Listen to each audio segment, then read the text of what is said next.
I think initially what would really be informative to our audience and to the channel in general would be for you to give us sort of your assessment of what you're seeing in the marketplace right now. What's happening out there in total, from OEMs all the way down to the distribution and sale of new vehicles. Okay. I'm seeing a much healthier trend in the industry this year than I have for the last few years, Chuck. The industry is, like all industries, I would say, somewhat resistant to change, but I think that the tough times that hit the industry in the last 18 to 24 months have made a lot of people realize that the way things have always been done aren't the way we're going to have to do them going forward to succeed. Every brand in the marketplace is out to differentiate itself and win share against the competing brands, and everybody's looking for new ways to make that happen. Vehicle programs are one option, but they cost a lot of money, take quite a few years to bring to market, and it's an area that dealers and distributors really don't have the influence on to affect change. So they're looking for ways to make changes today, next week, next month, and the balance of this year that allow them to win at the marketplace. And that openness to change in those areas is producing healthy dynamics, I think, in the marketplace. Your firm and you yourself have been a leader in articulating a concept called customer concentricity. What is that all about, and how does that translate into an owner experience? Yeah, customer centricity is something we've been talking about for a number of years, and I think it's a prime example of something that we talked about for years, but people weren't very receptive to until fairly recently. And it's really the idea that both your processes and your data should be focused around the customer and what their needs and wants are, rather than trying to force the customer to fit your mold. The key concepts are that if you've got a single view of that customer, single point of truth about who that customer is across the retail channel, you're in a much better position to deal with that person both during the purchase cycle and the ownership cycle in a way that really reinforces the relationship that you want to build with that customer, builds trust, adds value to the relationship, and it's the ingredient that really helps that relationship building lead to increased sales, increased retention, and a lot more trust, which in the end yields better profit out of the customer in the long term. One of the things you've talked about a lot is what we call a data challenge. What is the data challenge for the dealers, for OEMs? What is the data challenge for the whole industry? Well, the data challenge is that the automotive retail channel has been very fragmented in terms of the application systems that deliver solutions throughout the channel and the customer data that is stored in those systems across the channel. So trying to understand who a consumer is and where they are in their purchase cycle and how they are likely to behave during their ownership life cycle has been very difficult because there's no single view of all that aggregated data. Every solution out there is working with pieces of the data that are incomplete.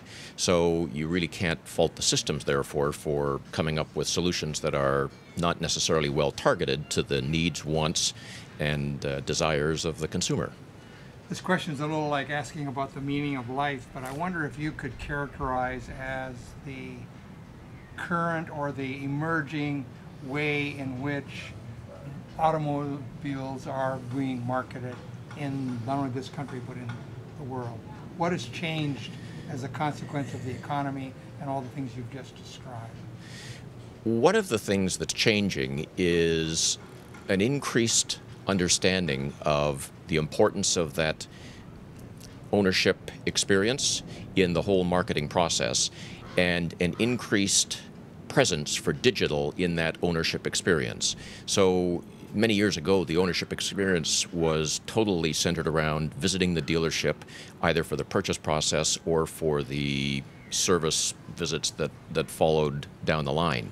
A lot of the relationship building and relationship maintenance today takes place online. People do their vehicle research online, they inquire about vehicles and about dealerships and about brands online before they ever visit a dealership in many cases. And during their ownership life cycle, a lot of the interaction that happens with the dealer and with the OEM happens online. It's a virtual relationship. So ignoring how that relationship is conducted is really to the peril of the dealers and the OEM and ultimately the brands. If you put more focus on that, you are really doing two things. You are being more efficient because it is a very cost-effective way to maintain a relationship with a prospect and with a customer, and it's really meeting the needs of those prospects and customers because it's the way they want to interact with dealers and OEMs these days. Not everybody has the time to visit dealerships every time they want to get anything done, so capitalizing on the opportunity to do it remotely is good for the consumer and good for the brand, the dealer, and the OEM.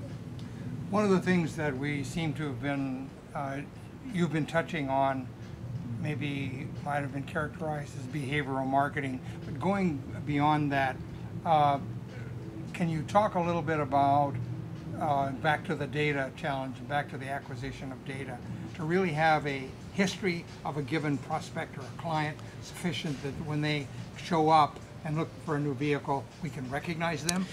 There is more than enough data available across the retail channel.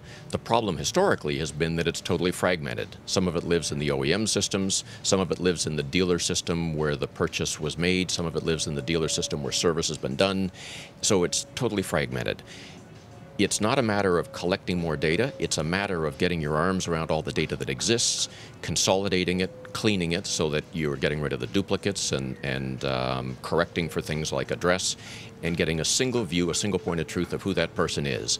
And once you've done that, yes, there's more than enough data to recognize people who are in market and people who are in their ownership life cycle, so that in both cases you can communicate with them and interact with them in ways that contribute to that experience in a positive way for that prospect or that consumer.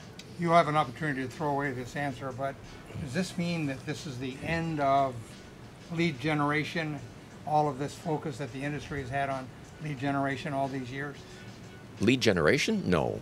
No, I think it's an opportunity for improving lead handling, though. Lead handling has been poorly handled over the years. So lots of leads get generated, pushed over to the retail channel, and then handled poorly. And the result from the consumer's experience is a bad interaction with that brand, with that dealer, with that OEM. So the opportunity really is to improve that experience, not to replace lead generation. Your company, SCI, is very much in the marketplace. You have 6,000 dealers that you work with, plus OEMs, I'm sure, and many other people. What would you say is your primary focus right now? What is it that you're working on with these dealers? What are they looking for, and what are you providing? We're totally focused really on retail channels in general as opposed to individual dealers. Individual dealers are of course a critical component of that whole channel, but we try and focus on how does that whole channel perform and how can we improve the performance of that whole channel, because that's what ultimately increases the value of the brand, which in the end benefits both the dealers and the OEM. A stronger brand image is of course good for the retailers servicing that brand and the OEM distributing that brand. So we're really focused on the enterprise approach. And the really good news out of what we've been doing, I think I made a comment yesterday when I was speaking that I get to make these comments from the lofty peak of hindsight at this stage. We've been doing it for a few years now. We have a lot of empirical data about the effects of what we've been doing.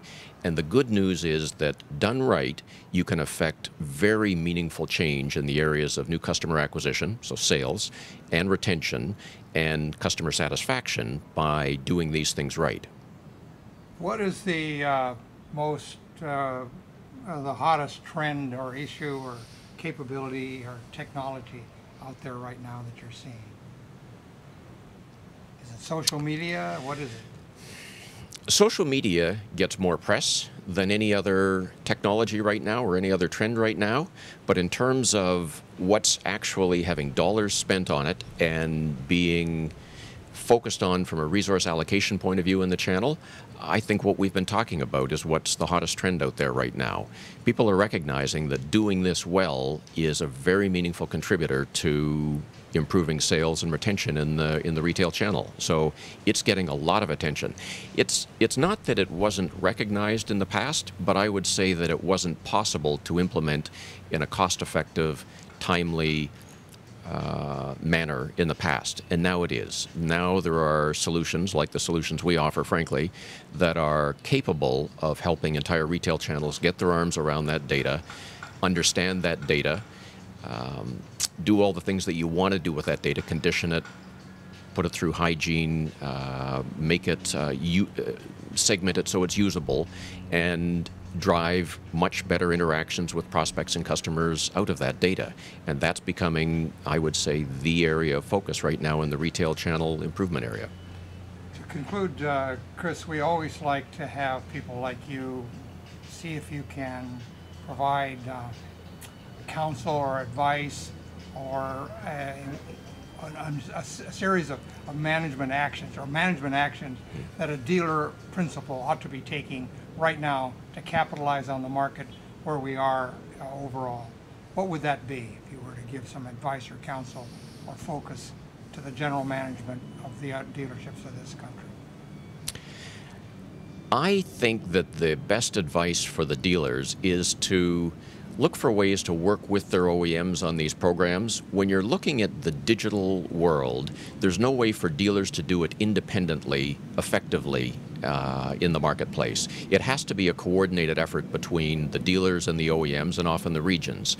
So understanding that that's really for the good of all and ultimately for the good of the consumer is probably the best thing that dealers can do right now. And frankly, most dealers are doing it. The surveys of dealers 5 years ago that asked how they felt about OEM involvement in the area tended to say they really didn't want the OEMs interfering in the space. Surveys today say that over 80% of the dealers want more OEM involvement in this space because they've come to understand that to do lead generation, lead acquisition, enterprise-level lead handling, customer centricity well, it's got to be a cooperative effort between the whole channel.